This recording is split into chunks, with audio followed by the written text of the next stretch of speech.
प्रथमतः जय शिवराय। आजचा विषय आपण असा घेऊन आलो आहोत की आरक्षणावर एकच उपाय, छत्रपती आरक्षण लागू करा हा विषय घेऊन आलो आहे। महाराष्ट्रामध्ये आजच्या घडीमध्ये बघायला गेले तर आरक्षणाच्या नावाखाली जाती जातीमध्ये ते निर्माण झाले आहेत आणि त्यामुळे जाती धर्मामध्ये विषमतेचं वातावरण तयार झालं आहे। तर त्याला तोडगा काढण्यासाठी आपण कशा पद्धतीने कोणता उपाय करू शकतो ते पाहूया। भारतामध्ये एकूण 6300 पेक्षा जास्त जाती आहेत आणि त्यामध्ये बघायला गेले तर महाराष्ट्रामध्ये एससी मध्ये एकूण 59 जाती आहेत, एसटी मध्ये एकूण 47 जाती आहेत, ओबीसी मध्ये एकूण 346 जाती आहेत, एसबीसी मध्ये एकूण 7 जाती आहेत, विजय मध्ये एकूण 35 जाती आहेत, एनटीबी मध्ये एकूण 35 जाती आहेत, एनटीसी आणि एनटीडी मध्ये एक जाती आहेत। अशा खूप प्रकारच्या जाती महाराष्ट्रामध्ये आहेत आणि या सर्व जातींना कोणतेही सरकार आले आणि कोणतेही कोर्ट असले तरी या सगळ्या जातींना योग्य तो न्याय कोणतेच कोर्ट आणि कोणतेच सरकार देऊ शकत नाही। प्रत्येक वेळी सरकार कोणतेही असू ते फक्त प्रत्येक निवडणुकीपुरता प्रत्येक जातीच्या आणि धर्माच्या लोकांचा वापर करून घेतात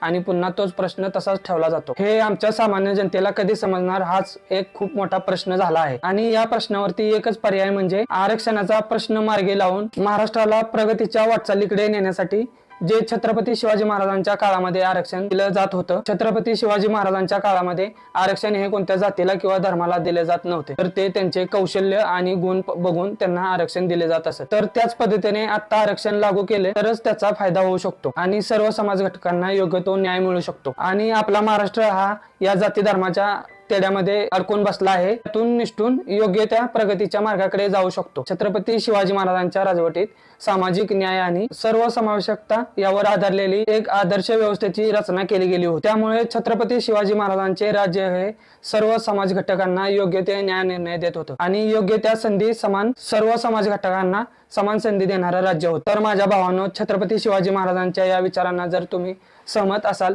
तर हा व्हिडिओ आपल्या प्रत्येक मराठी बांधवापर्यंत पोहोचवा आणि आपल्या जागृत मराठी या YouTube चॅनेलला लाईक करा, शेअर करा, सबस्क्राईब करा। जय शिवराय, जय महाराज।